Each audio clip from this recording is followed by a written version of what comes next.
அதிகாரம் 22. பின்னும் கர்த்தர் மோசேயை நோக்கி, இஸ்ரவேல் புத்திரர் எனக்கென்று நியமித்து செலுத்துகிற பரிசுத்த வஸ்துக்களை குறித்து ஆரோனும் அவன் குமாரரும் என் பரிசுத்த நாமத்தை பரிசுத்த குலைச்சல் ஆக்காதபடிக்கு எச்சரிக்கையாய் இருக்க வேண்டும் என்று அவர்களுடைய சொல். நான் கர்த்தர். அன்றியும் நீ அவர்களை நோக்கி, உங்கள் தலைமுறைகளில் உள்ள சந்ததியாரில் எவனாகிலும் தான் தீட்டுப்பட்டிருக்கும்போது இஸ்ரவேல் புத்திரர் கர்த்தருக்கு நியமித்துச் செலுத்துகிற பரிசுத்தமானவைகள் அண்டையில் சேர்ந்தால் அந்த ஆத்துமா என் சந்நிதியில் இராதபடிக்கு அறுப்புண்டு போவான் என்று சொல். நான் கர்த்தர். ஆரோனின் சந்ததியாரில் எவன் குஷ்டரோகியோ எவன் பிரமியம் உள்ளவனோ அவன் சுத்தமாகும் மட்டும் பரிசுத்தமானவைகளில் புசிக்கலாகாது. பிணத்தினாலே தீட்டானவைகளில் எதையாகிலும் தொட்டவனும் இந்திரியம் கழிந்தவனும் தீட்டுப்படுத்துகிற யாதொரு ஊரும் பிராணியையாகிலும் தீட்டுள்ள மனிதனையாகிலும் தொட்டவனும் சாயங்காலம் மட்டும் தீட்டுப்பட்டிருப்பான். அவன் ஜலத்தில் ஸ்நானம் பண்ணும் வரைக்கும் பரிசுத்தமானவைகளில் புசிக்கலாகாது. சூரியன் அஸ்தமித்த பின்பு சுத்தமாயிருப்பான். அதன் பின்பு அவன் பரிசுத்தமானவைகளில் புசிக்கலாம். அது அவனுடைய ஆகாரம். தானாய் செத்ததையும் பீருண்டதையும் அவன் புசிக்கிறதினாலே தன்னை தீட்டுப்படுத்தலாகாது.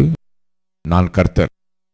ஆகையால் பரிசுத்தமானதை அவர்கள் பரிசுத்த குலைச்சல் ஆக்குகிறதினாலே பாவம் சுமந்து அது நிமித்தம் சாகாதபடிக்கு என் கட்டளையை காக்க கடவர்கள். நான் அவர்களை பரிசுத்தமாக்குகிற கர்த்தர். அந்நியன் ஒருவனும் பரிசுத்தமானவைகளில் புசிக்கலாகாது. ஆசாரியன் வீட்டில் தங்கியிருக்கிறவனும் கூலி வேலை செய்கிறவனும் பரிசுத்தமானதில் புசிக்கலாகாது. ஆசாரியனால் பணத்துக்கு கொள்ளப்பட்டவனும் அவன் வீட்டிலே பிறந்தவனும் அவனுடைய ஆகாரத்தில் புசிக்கலாம். ஆசாரியனுடைய குமாரத்தி அந்நியனுக்கு வாழ்க்கைப்பட்டால் அவள் பரிசுத்தமானவைகளின் படைப்பிலே புசிக்கலாகாது. விதவையாய்ப்போன அல்லது தள்ளப்பட்டவளான ஆசாரியனுடைய குமாரத்தி பிள்ளை இல்லாதிருந்து தன் தகப்பன் வீட்டில் தன்னுடைய இளவயதில் இருந்தது போல திரும்ப வந்து இருந்தாளேயாகில் அவள் தன் தகப்பன் ஆகாரத்தில் புசிக்கலாம். அந்நியனாகிய ஒருவனும் அதில் புசிக்கலாகாது. ஒருவன் அறியாமல் பரிசுத்தமானதில் புசித்ததுண்டானால் அவன் அதிலே 1/5 அதிகமாய் கூட்டி பரிசுத்தமானவைகளோடும் கூட ஆசாரியனுக்கு கொடுக்க கடவன்.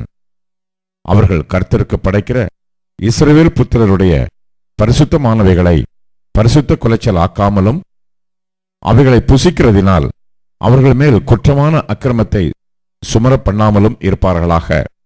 நான் அவர்களை பரிசுத்தமாக்குகிற கர்த்தர் என்று சொல் என்றார். பின்னும் கர்த்தர் மோசேயை நோக்கி, நீ ஆரோனோடும் அவன் குமாரரோடும் இஸ்ரவேல் புத்திரர் அனைவரோடும் சொல்ல வேண்டியது என்னவென்றால், இஸ்ரவேல் குடும்பத்தாரிலும் இஸ்ரவேலில் தங்குகிற அந்நியர்களிலும் தங்களுடைய பொருத்தனைகளின்படியாகிலும் உற்சாகத்தின்படியாகிலும் சர்வாங்க தகன பலிகளாக கர்த்தருக்கு தங்கள் காணிக்கையை எவர்கள் செலுத்தப் போகிறார்களோ அவர்கள் தங்கள் மனதின்படியே மாடுகளிலாகிலும் ஆடுகளிலாகிலும் வெள்ளாடுகளிலாகிலும் பழுதற்ற ஒரு ஆணை பிடித்து வந்து செலுத்துவார்களாக. பழுதுள்ள ஒன்றையும் செலுத்த வேண்டாம். அது உங்கள் நிமித்தம் அங்கீகரிக்கப்படுவதில்லை.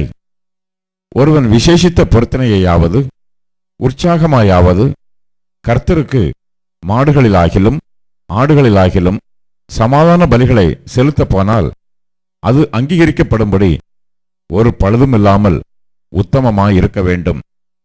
குருடு, நெரிசல், முடம், களலை, சொறி, புண் முதலிய பழுதுள்ளவைகளை நீங்கள் கர்த்தருக்கு செலுத்தாமலும் அவைகளால கர்த்தருக்கு பலிபீடத்தின் மேல் தகனபலி இடாமலும் இருப்பீர்களாக. நீண்ட அல்லது குறுகின அவயவமுள்ள மாட்டையும் ஆட்டையும் நீ உற்சாக பலியாக இடலாம். பொருத்தனைக்காக அது அங்கீகரிக்கப்பட மாட்டாது.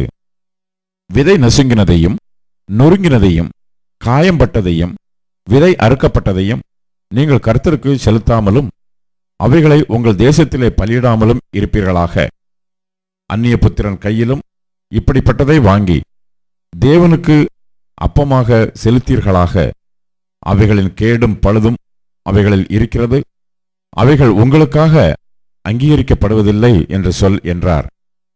பின்னும் கர்த்தர் மோசேயை நோக்கி, ஒரு கன்றாவது செம்மறியாட்டுக்குட்டியாவது வெள்ளாட்டுக்குட்டியாவது பிறந்தால் அது 7 நாள் தன் தாயினிடத்தில் இருக்க கடவது. 8ஆம் நாள் முதல் அது கர்த்தருக்கு தகன பலியாக அங்கீகரிக்கப்படும். பசுவையும் அதன் கன்றையும் ஆட்டையும் அதன் குட்டியையும் ஒரே நாளில் கொல்ல வேண்டாம். கர்த்தருக்கு ஸ்தோத்திர பலியை செலுத்துவீர்களானால் மனப்பூர்வமாய் அதை செலுத்துவீர்களாக. அந்நாளிலேதான் அது புசிக்கப்பட வேண்டும். விடியற்காலம் மட்டும் நீங்கள் அதில் ஒன்றும் மீதியாக வைக்க வேண்டாம். நான் கர்த்தர். நீங்கள் என் கட்டளைகளை கைக்கொண்டு அவைகளின்படி செய்ய கடவீர்கள். நான் கர்த்தர். என் பரிசுத்த நாமத்தை பரிசுத்த குலைச்சல் ஆக்காதிருப்பீர்களாக. நான் இஸ்ரவேல் புத்திரர் நடுவே பரிசுத்தர் என்று மதிக்கப்படுவேன். நான் உங்களை பரிசுத்தமாக்குகிற கர்த்தர். நான் உங்களுக்கு தேவனாய் இருப்பதற்காக உங்களை எகிப்து தேசத்திலிருந்து புறப்பட பண்ணினேன். நான் கர்த்தர் என்று சொல் என்றார்.